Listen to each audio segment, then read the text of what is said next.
Greetings, Culturians, and welcome back to the channel. We've got to do some talking about the spectacular failure of Disney Plus. We're going to use one show as an example, and it's going to kind of outline why Disney Plus had to take over Hulu and then steal everything that is Hulu and slowly eliminate that name.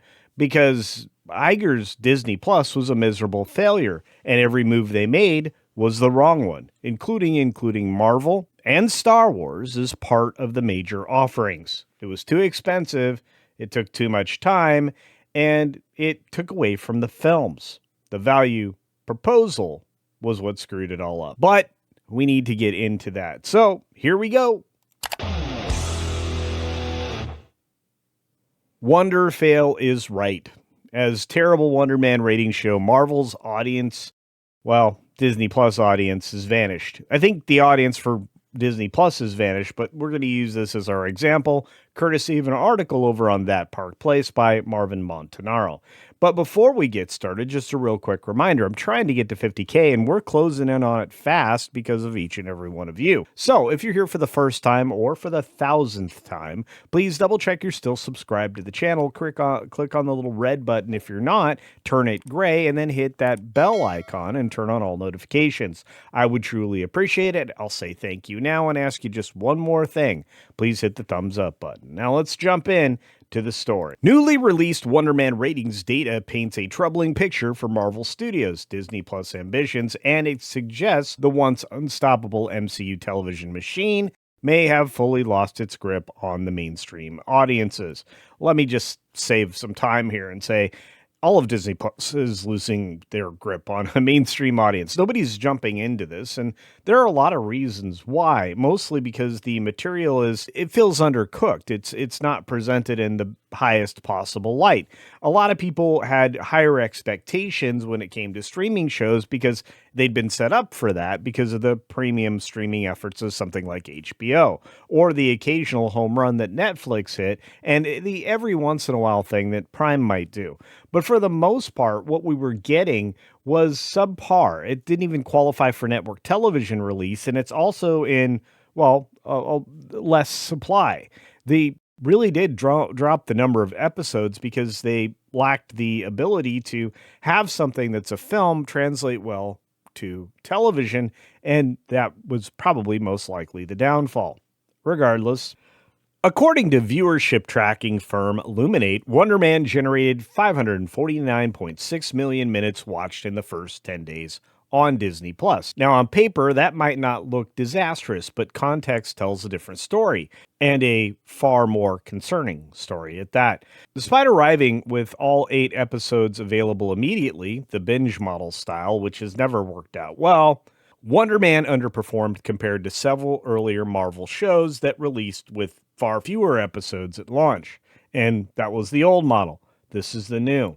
And perhaps most alarming of all, the series fell out of the top 10 entirely in its second week, which isn't surprising. Anytime Netflix does this, it's a catastrophe, despite the fact that, well, shows can perform well on a binge model, but usually when they have hundreds and hundreds of episodes. Older television shows like Suits do very, very well. You also have The Blacklist and many other things that perform very well on streaming. Why?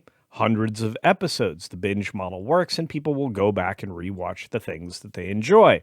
Not so much with these Disney shows, these Marvel shows, these Star Wars shows, or anything that wants to pretend that they have any affiliation towards those shows or films in the first place. Incredible example of a failed show that got removed was Willow. That was a terrible, terrible idea. 8 episodes, yet still behind the competition. One of the most striking aspects of Wonder Man ratings situation is the release strategy. Marvel dropped all 8 30-minute episodes at once, giving viewers every opportunity to binge the series quickly. Typically, that kind of release boosts early viewing totals, and yet it didn't. Is that surprising to anybody? Do you appreciate the binge model? Is that something that you prefer? And if that's the case, let me know that preference in the comments section below.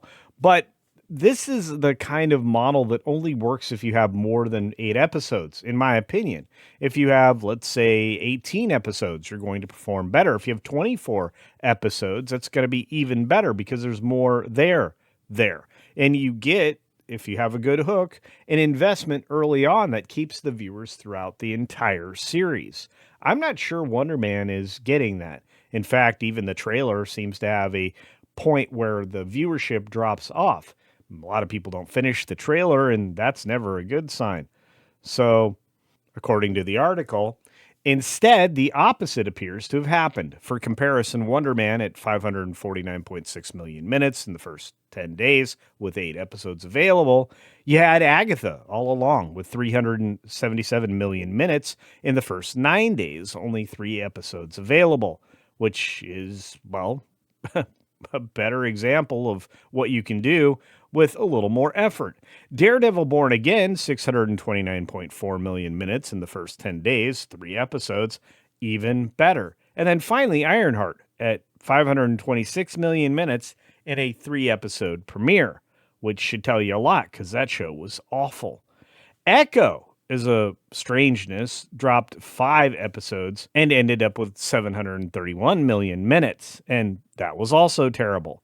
So none of these are doing particularly well, but of the particular binge models, the all at once seems to be a bad place to be. No matter what you think, it's a strange period of time to be Disney because they are expected to perform well with everything that they do. And they haven't been on a positive roll in a long time. They had multiple cinematic failures in 2025, and it doesn't look like 2026 is going to start off any better.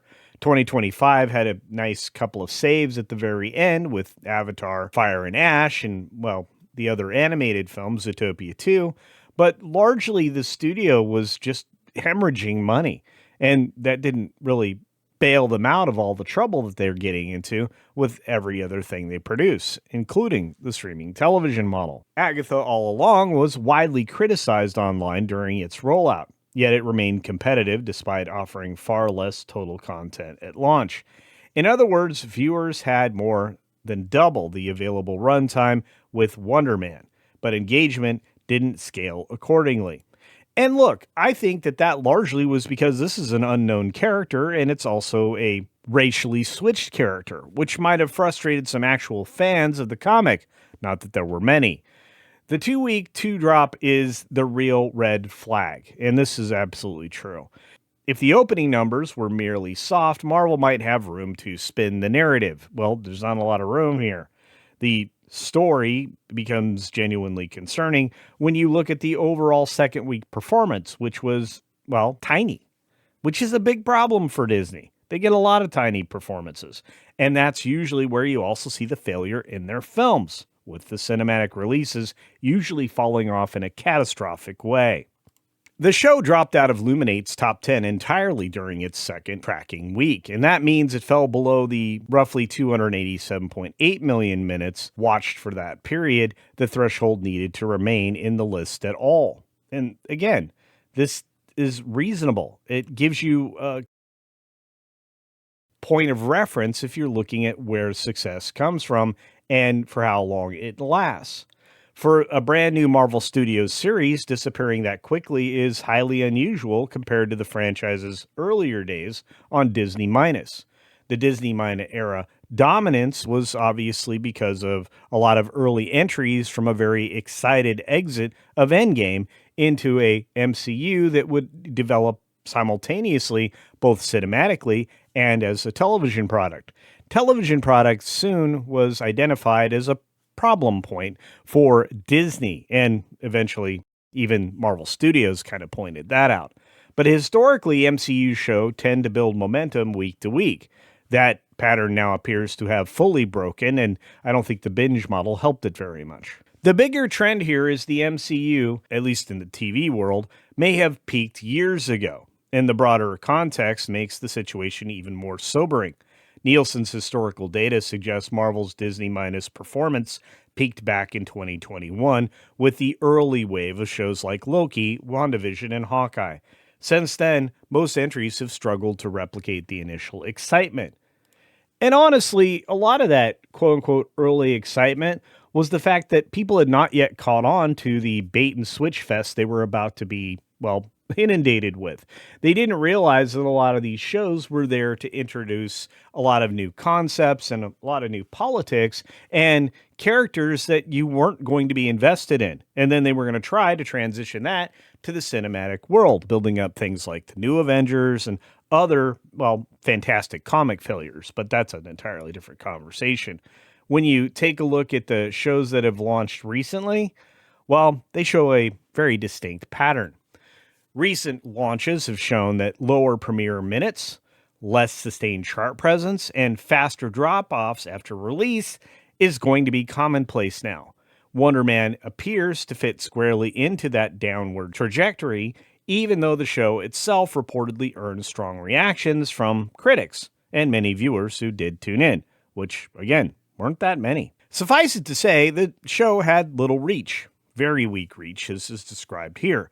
And what makes the Wonder Man ratings situation particularly notable is that the show didn't suffer from overwhelmingly negative reception, despite, again, the racial switch that occurred in the show, like Echo, She-Hulk, and Agatha All Along, among others. In fact, many commentators praised its tone, humor, and smaller-scale storytelling approach, which actually, the trailer appealed to me, which is saying something. Although I was a little frustrated with the character switch, but that's something we can talk about a different day. And ultimately, that leads to this conversation, the post-Endgame identity politics and audience fatigue. And it really does exist. I don't know if it's superhero fatigue, it's just garbage politics fatigue. This is another layer of Wonder Man's rating story that can't be ignored, and Marvel's broader creative direction in the post-Endgame era, which, frankly, is unappealing to somebody like me. I didn't get invested in Marvel to get a political lecture or hectoring call-outs by the characters of not just me, but of, well, political figures. Do better, Senator. Thanks, Captain Falcon. Anyway, after Avengers Endgame, Marvel Studios entered what many hoped would be a bold new chapter. Instead, what followed is a noticeable tonal shift and thematic drift. A growing segment of the audience has argued that the studio began prioritizing identity-driven themes and cultural messaging over tight plotting, character development, and the spectacle-driven storytelling, something for which they were known. And at that point, it was kind of all over. I don't care where you are with the Marvel Universe right now. What I care about is if you take a deep look at it. We know for a fact it's less appealing than it was, and that's not something that can be argued. There are fewer eyeballs on every single one of these projects than the previous project. Nobody is going to tell me that Fantastic Four was a success because you'd have a uphill climb on that one. In fact, the first three releases of the year were disastrous. And if you look at the MCU overall, it hasn't had an uptick for a long, long time. And when you look at the rest of the projects that Disney have been releasing into the cinemas and then eventually into their streaming service, most of those benefit from people not going to see them in the theaters. They want to see them for their $19 a month or whatever it costs them. They don't want to pay dime one more. And I don't blame them. Do you? In fact, let's stop here and just say Wonder Man is just a tale of the tape at this point. The signifier in the wind that, well, the wind direction has changed and the wind speed has changed and the acceptance by the audience has definitely changed. People are done with woke Disney fails, and this show was set up with that in mind, to fail, which I think is kind of the mindset that a lot of people have these days. My expectations are very low when it comes to Disney, and I'm never giving them the benefit of the doubt. And that doesn't just reflect in my non-interest in anything on Disney Minus, but also my non-interest in anything cinematically that they're releasing. I would say I'm not even interested in the theme parks anymore, which is, well, a major part of their business. It brings in the majority of the positive revenue. Disney is not a good company anymore, and largely you can point towards leadership, but I think you can also point towards the ratings. And when it comes to Wonder Man, those didn't exist. Now, those are my thoughts What are yours? Let me know what you thought about the show Wonder Man if you watched it, and let me know if you think that any of these points have been off base. I'm keenly interested in what you think, so let me know in the comments section below. And as always, be sure to hit the thumbs up button. Be sure to take care of yourself, take care of others, very importantly. And until next time, we'll see you. Just maybe not watching anything Disney.